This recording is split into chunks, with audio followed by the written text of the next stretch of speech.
God's Favorite Idiot Ending Explained. Netflix's latest comedy release starred Ben Falcone alongside his wife Melissa McCarthy as a man who had been chosen by God to spread a message that he didn't even know. With it being 8 episodes in length and only 29 minutes an episode, I thought it was worth the risk jumping into it and seeing if it was any good. So let's get into it, explain the ending, and discuss everything that there was to take away from the series. Here is God's Favorite Idiot Ending Explained. Just to let you know, this video will contain spoilers. The show centered around a happy-go-lucky average guy named Clark, who in the first glimpse of the show that we got, we saw get struck by a bolt of lightning and become the chosen one in the eyes of God. He emitted a glow that drew everybody's attention, and his colleagues soon came to realize that something far greater was going on with him. Amelie is the main person that Clark spent most of the time with, and was the love interest of the show as we gradually saw their relationship blossom over the course of the 8 episodes, finishing off with them officially being together in the final episode. Clark was recruited by God to spread God's message, but he hadn't been told what it was, nor was there any plan for him to know what it was. He had to find it, as at the end of the season we saw God state how she was leaving for a while, and that he had to go to a specific location and then once there, do a better job than what he did all throughout season 1 in spreading the word.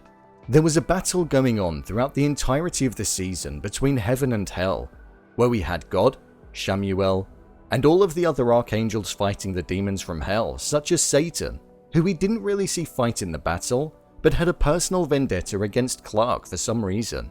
We heard that Satan was once on the side of good, and was an angel before she turned to the side of hell. I think she might have once been the chosen one by God, and that's why she's seeking out Clark. Clark's powers progressed more and more as the season went on, from starting with just a glow, to then causing music to play, bringing beings and things back to life, to also smelling of somebody's favorite smell. I think the character is definitely going to grow in season 2 and come to terms with the many powers that he appears to have and will come to adopt moving forward. I imagine he will be extremely powerful. Far more powerful than what we can even imagine.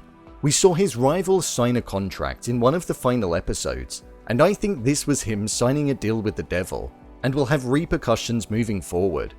This wasn't just a contract to join a streaming service for a new program and to make him more money.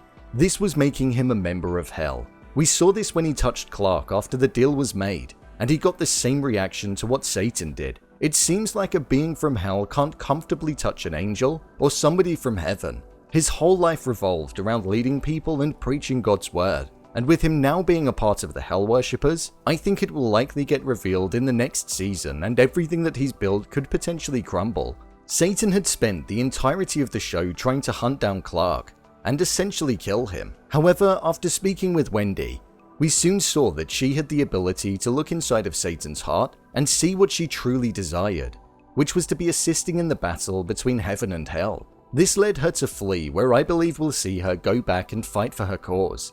We didn't see Beelzebub much, other than when we found out that he was her direct manager, and we got no glimpse of Lucifer, so I'm hoping that it's something that we will see in season 2 of the show, considering he is the leader. We know Lucifer is after the throne, so that's something we'll likely see continue in season 2 of the show. In the final scene that we saw, we witnessed Amelie tell Clark how she finally loved him, before they both sat down and said how everything was going to be alright, despite the fact it doesn't seem like it's going to be. This was following on from the meeting from God and finding out that Shamuel was not actually dead, unlike what Satan had claimed. Once the car drove off, we saw a group of flying Locust following the car, not that far behind, and it was the final thing that we saw before the show faded to black. In the Old Testament of the Bible, locusts are mentioned throughout, and when it's mentioned, it states how locusts were the weapon of the gods, who used it to punish mankind. There have also been other inclusions where a plague of locusts was sent down and caused complete darkness in the sense that all crops and greenery were consumed, causing destruction. So I think this being the final thing that we had on screen in the show is symbolizing that the worst is yet to come, and season 2 is going to bring something far more dangerous to Earth, and maybe not just impact Clark, but maybe civilization itself. I'm intrigued to see where it's going to go, and if season 2 will even get commissioned. So, there you have it, God's Favorite Idiot Ending Explained. If you want to see a wide array of videos breaking down shows, giving theories and predictions on upcoming seasons, and also delving into the characters in shows, then click on the I button. Or alternatively, you can head over to my channel where you'll find them all. If you'd like to see me review a specific TV show or movie, then head over to my Twitter @brainpilot_, and tweet me what show or movie you'd like me to review next. And finally, if you'd like to see what I review the movies that don't quite make the cut to getting a dedicated video, then head over to my Letterboxd profile. It's where I review the latest releases in real time. What did you think of this show? Leave a comment down below, and don't forget to subscribe. I'll see you next time.